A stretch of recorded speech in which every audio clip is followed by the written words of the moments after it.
you.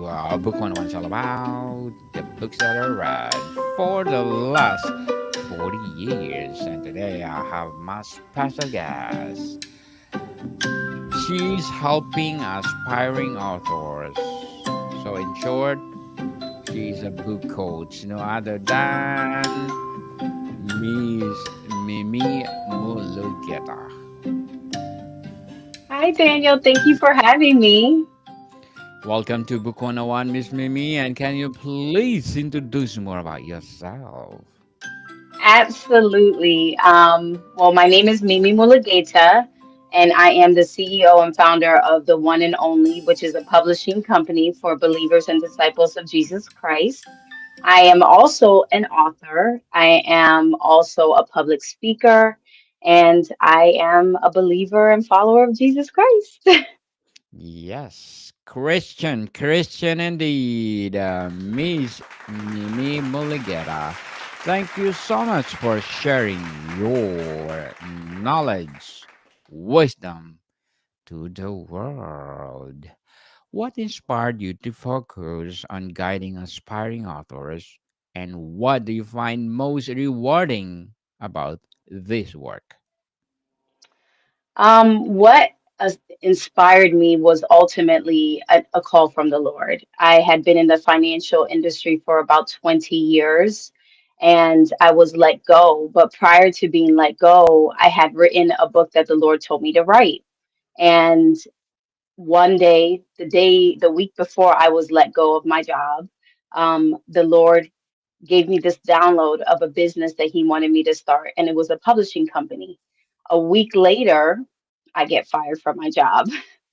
So ultimately, what led me to do this was really just a call from the Lord. It was never on my mind to help people write books, but through it, I've found that I've gotten the honor of being able to work with individuals who really want to write a book but may not know what to write about. They have not identified what their true calling has been, and being able to coach them through that to identify what their calling is and changing that into a published legacy is something that has been absolutely rewarding. Well, Miss Mimi, it happened for a reason. That's right. For sure. How do you help writers identify their unique voice or message when they are struggling to articulate their calling? Yeah, that's a wonderful question. I find that there are two ways that people typically should identify what their calling is, because ultimately people assume that their vocation or their career is their calling, and sometimes there's overlap in that, but there are many times it's not an overlap. Many times they're doing something that doesn't align with what their calling is. And how you would typically identify it is in two ways. Either one, you've gone through something significant, maybe something that was traumatizing, but now you're freed and transformed. Going through that was part of the process, but sharing your story is where the freedom is truly evident, because you're able to take what you went through and give someone the ability to understand how they can get that same breakthrough. And then the other way you could figure out what your calling is what you typically attract. So there are plenty of people who attract a certain type of person or a certain type of scenarios. Sometimes it's called like they'll be called multiple times by a friend or a family member or a coworker about a particular scenario because they're just good at figuring things out in that particular scenario. So we attract what we're called to. It's similar to Jesus. Jesus attracted the brokenhearted. He attracted the sick. He attracted the sinners. He didn't attract the Pharisees and the Sadducees. He attracted those who truly needed him, and he had the keys to freedom, right? So we similarly will attract certain group of people that we are typically called to, and that's when you use that particular platform to create your published legacy. Miss Mimi, very well said. Very well said indeed. Empowering answer. What are the most common fears or roadblocks aspiring authors face, and how do you help them push through? Yeah, that's a wonderful question. I read a staggering statistic that 81% of Americans say that they want to write a book, but only 3% actually publish a book. So typically, the fears that come inside of them when they know that they're supposed to write a book is one, they feel like no one is going to read their book. Two, they feel like they have a fear of the unknown. They don't know the process. They don't understand the process, and the minute they start working through that process, it becomes overwhelming for them. And then three, they ultimately have this fear that they're just not good enough. So part of what we do at the One and Only is we really make sure that we help them understand that publishing is accessible. That's why our prices are significantly less than a lot of other hybrid publishing companies. But in addition to that, we kind of work through those fears. So we identify them from the beginning and we take them head on. We help them to understand that not everybody may read their book, and their book may or may not be a bestseller. That's not for us to decide. We'll do everything we can to make it a bestseller, but the goal is that we want them to understand that they're called to a particular group of people, and those are the people that need that book out there. And then throughout the writing process, we really do a lot of counseling. So they'll call feeling frustrated or upset or, fearful, or they'll have a sense of doubt. And through that doubt, we kind of work through why they feel that doubt and why they have this mindset. And then we work through that to break those strongholds that are on their life, to feel like they're not sufficient enough to be able to create the book that they want to create. Miss Mimi, how do you address the tension between creative passion and the practical demands of publishing deadlines, marketability? Um, that's a good question. So, um, I would say that for my company and the authors that I work with, ultimately they kind of set the goals that are required for them to get the book that they want out there. We ensure that we set a structure for them so that they have a schedule to look forward to. But ultimately, this is their book and this is their baby. So we try to work around what they're capable of doing. Ideally, we have a set schedule that allows them to really effectively market their book in a way that will allow them to get the most out of it. But we can't force that upon them. We're not a traditional publishing company. We are a hybrid publishing company. So we're working side by side with them and we're partnered with them to ensure that they get the best results possible for their book. What's your framework for turning a rough idea or manuscript into a polished, publishable book? Um, the first step, typically what we do is once they have completed their first or second draft, is we'll take a moment and do a consultation with them after we've read it completely. And we will focus on just how it looks, how it's being developed, and we'll get sort of a bird's eye view of the book and if it makes sense, if it's structurally sound, and then ultimately we will move forward in the editing process. So we will do, line editing and proofreading, and we'll ensure that the book is well written.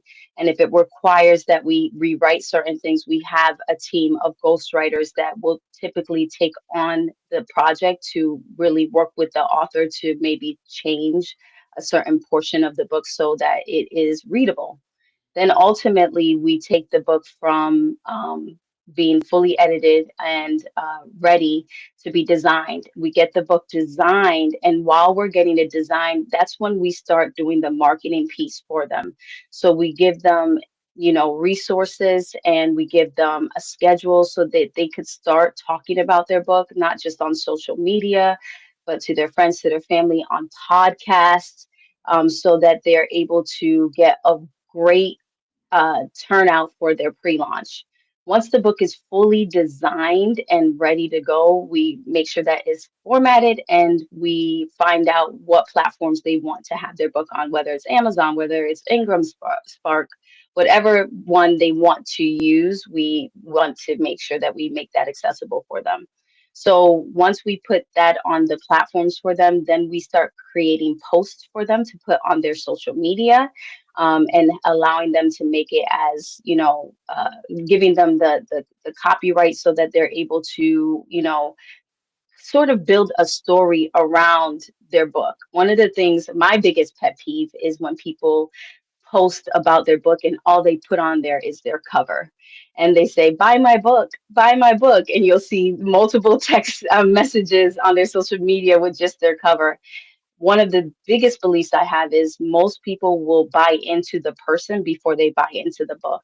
So we teach them what the art of really marketing their book in a effective way, and that's during the time that the book is in that pre-launch phase.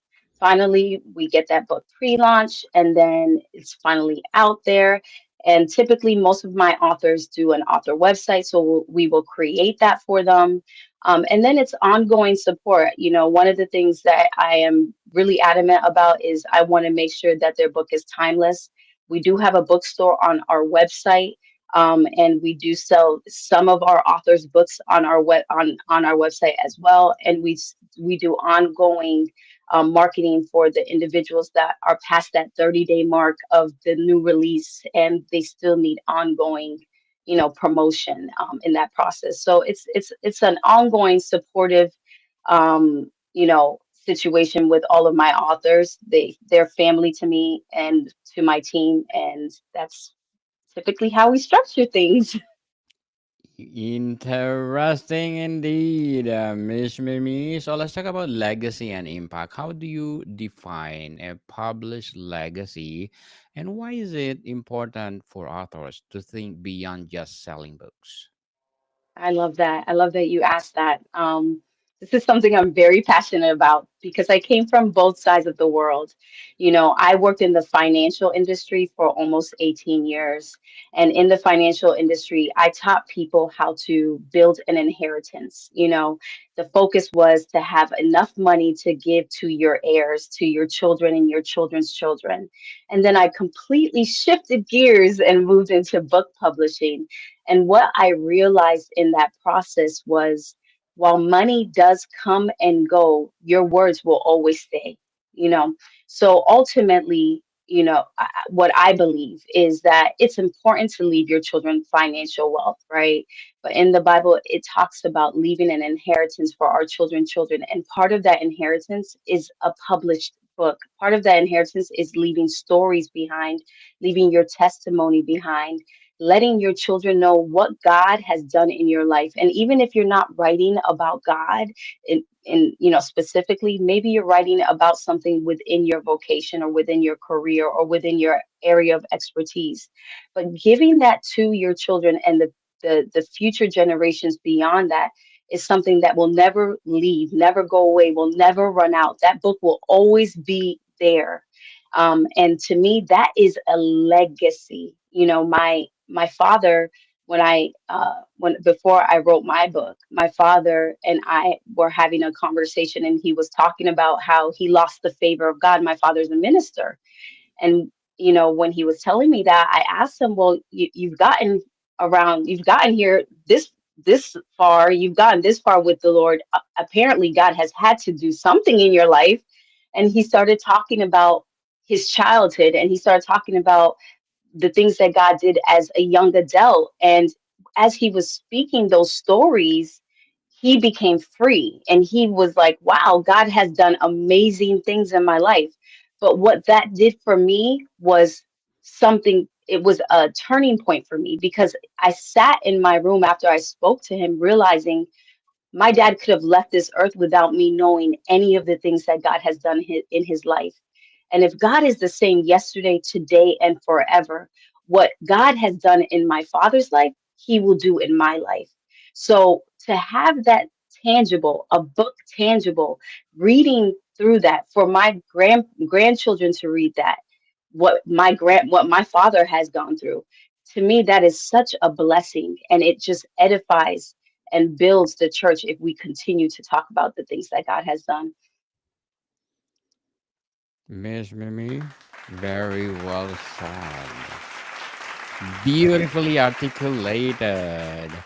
But before we continue our discussion for today, I just want to shout out my ranking tops in the last 30 days because in Mali I got number 9 on the Apple chart. United Ah. Arab Emirates, El Salvador, Uruguay, Norway, Canada, Slovenia, Macedonia, and many more. Thank you so much for supporting this podcast because this podcast is created to empower writers, authors all over the world.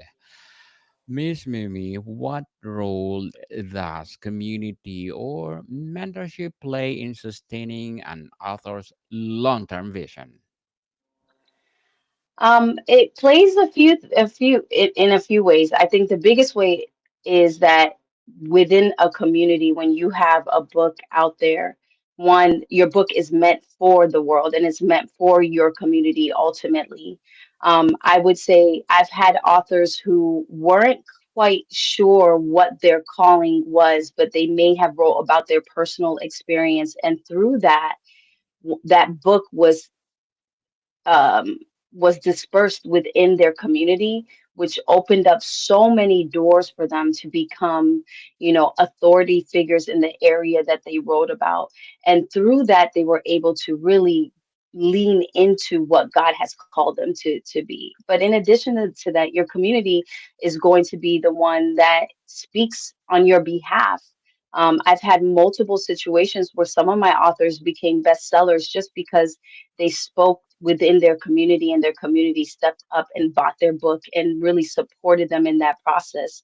In addition to that, I believe a community really helps with encouraging the individual to push forward and write their book. I always tell my authors, have accountability partners. Tell people that you are writing a book because they will be the ones that will be asking you, like, hey, how's your book going?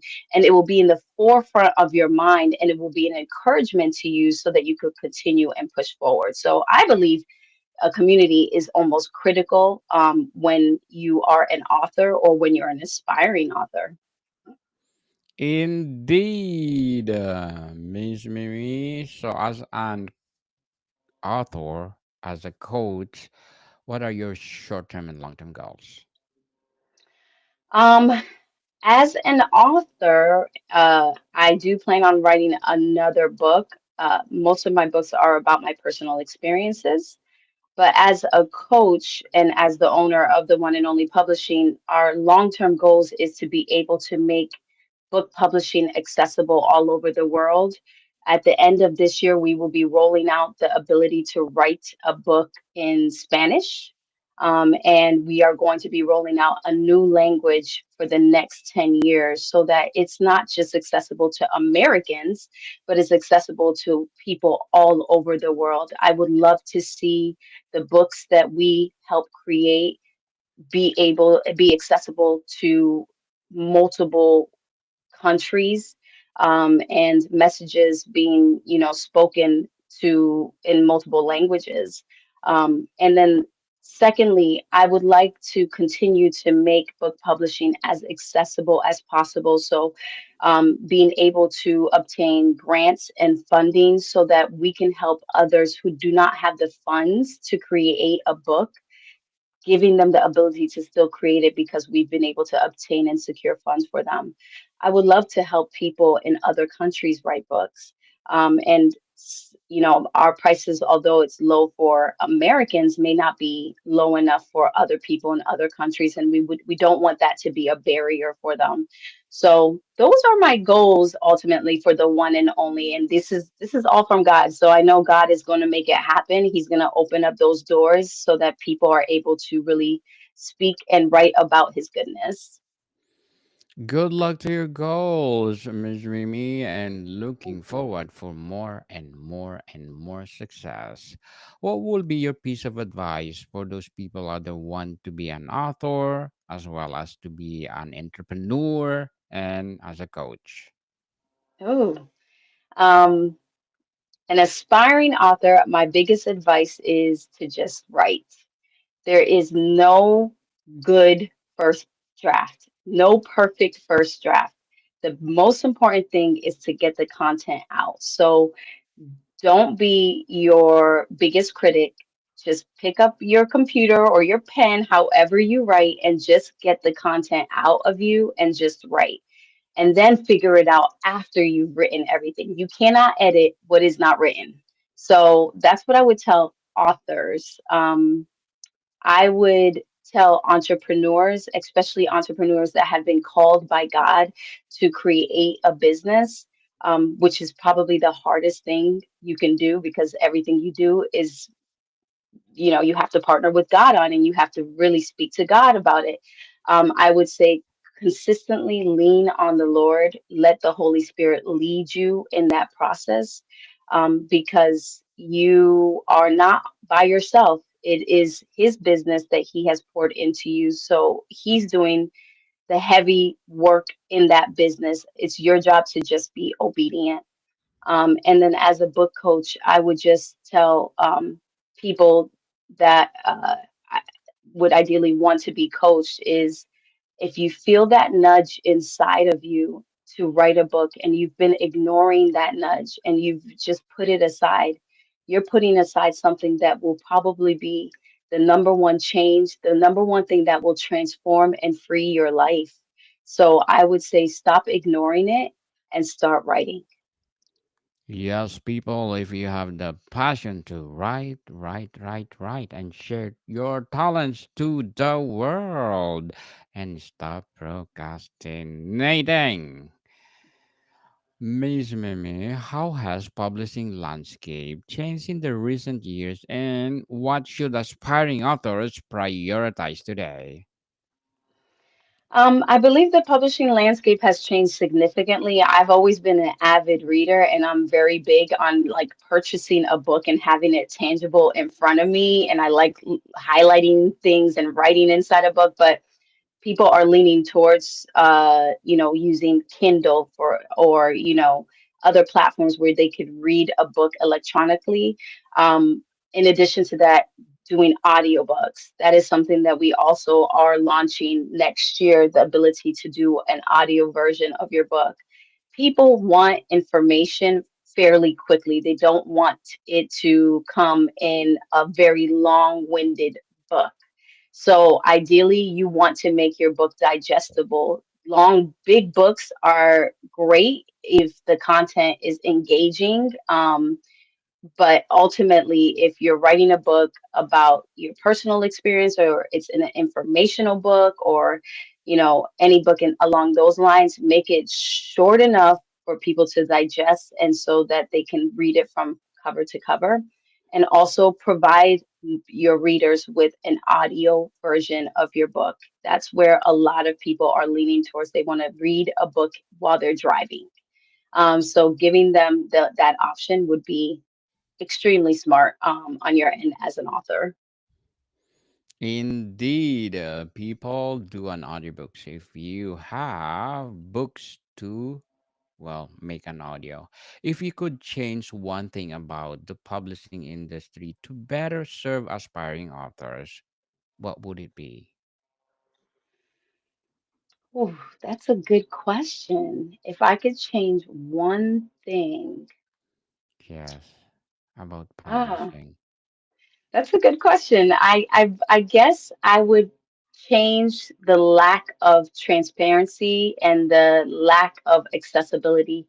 You know, only 1 to 2% of people who apply to be, to get traditional publishing actually get their book published, which is disheartening. In addition to that, if someone leans towards a hybrid publishing company, there are so many people that have swindled new authors in that industry, taken their money and have not been a support to them. Whereas, so hybrid publishing companies get really a bad rap.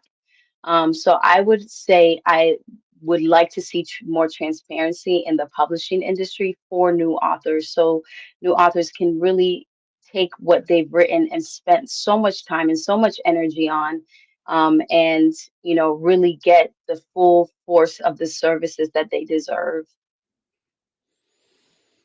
Indeed. Very well said. Miss Mimi, very well said.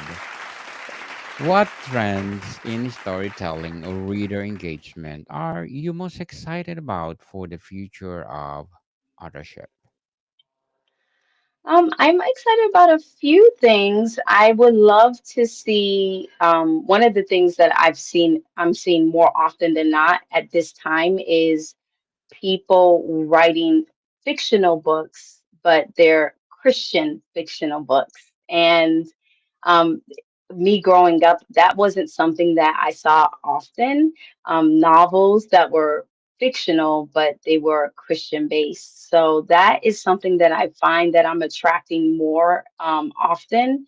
A lot of my authors are writing novels, but they're Christian based. And I think that that is beautiful. It makes the content more relatable for individuals who love reading books but may not have that wholesome feel of reading a good book that is clean and pure, and that really helps people get that entertainment but also get that information about God that they truly need. So I'm finding that as a trend in my company. I can't speak in general though.